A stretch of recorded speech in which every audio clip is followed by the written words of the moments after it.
اللہم صلی علی سیدنا محمد وعلی آل محمد۔ درود پاک صرف الفاظ نہیں بلکہ ایک ایسا ذکر ہے جو اللہ تعالیٰ بھی کرتا ہے اور اس کے فرشتے بھی کرتے ہیں۔ جو شخص درود پاک پڑھتا ہے وہ اللہ اور اس کے فرشتوں کی اس عظیم ذکر کی محفل میں شامل ہو جاتا ہے۔ نبی صلی اللہ علیہ وآلہ وسلم نے فرمایا ہے کہ جو شخص ایک مرتبہ درود پاک پڑھتا ہے اس پر 10 رحمتیں نازل ہوتی ہیں، 10 درجات بلند ہوتے ہیں، 10 نیکیاں اس کے نامہ اعمال میں لکھ دی جاتی ہیں اور اس کے 10 گناہ کم ہو جاتے ہیں۔ درود پاک پڑھنے والا شخص پھر کوئی عام شخص نہیں رہتا، وہ اللہ تعالیٰ کے ان خاص بندوں میں شامل ہو جاتا ہے جن پر اللہ تعالیٰ کی رحمتیں نازل ہوتی ہیں۔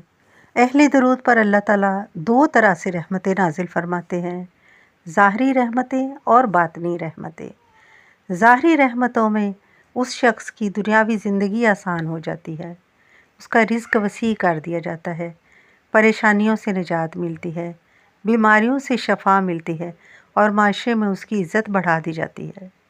اور باطنی طریقے سے جو اس پر رحمتیں نازل ہوتی ہیں اس میں اللہ سبحانہ تعالیٰ اسے دلی اور ذہنی سکون عطا فرماتے ہیں، اسے دنیا کا لالچ ختم ہو جاتا ہے اور وہ بس اللہ اور اس کے نبی کے ذکر میں مشغول رہتا ہے، کیونکہ جیسے جیسے وہ درود پاک پڑھتا ہے ویسے ہی رحمتوں کا ایک لامتناہی سلسلہ اس پر برستا رہتا ہے اور اس کی زندگی میں بہت سے معجزات رونما ہوتے ہیں اور اللہ تعالیٰ اسے ایک ایسی طاقت سے نوازتے ہیں کہ وہ اپنی زندگی کے بہترین فیصلے کرتا ہے۔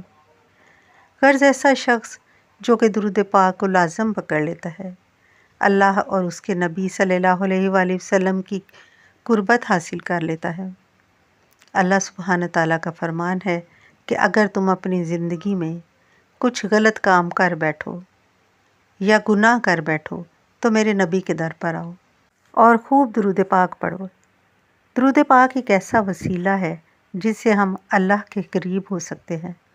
جب ہم اللہ کے نبی کے قریب ہوں گے تو اللہ کے قریب ہوں گے، اللہ تعالیٰ اور اس کے فرشتوں کی محفل میں شامل ہوں گے، اللہ کے خاص بندوں میں ہمارا نام لکھا جائے گا، اللہ کے نبی کے سامنے ہمارا نام پکارا جائے گا، فرشتوں کی زبان پر ہمارا نام آئے گا۔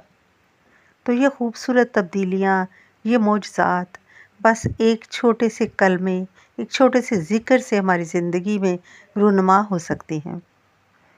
درود پاک کو لازم پکڑ لیں۔ اگر کوئی شخص چاہتا ہے کہ اس کی زندگی تبدیل ہو جائے، اس کی زندگی پاکیزہ ہو جائے، اس کی زندگی میں آنے والے تمام فیصلے بہترین ہو جائیں اور اللہ اور اس کے نبی کی قربت عطا ہو، تو وہ نبی صلی اللہ علیہ وآلہ وسلم پر درود پاک پڑھنا کبھی نہ چھوڑے۔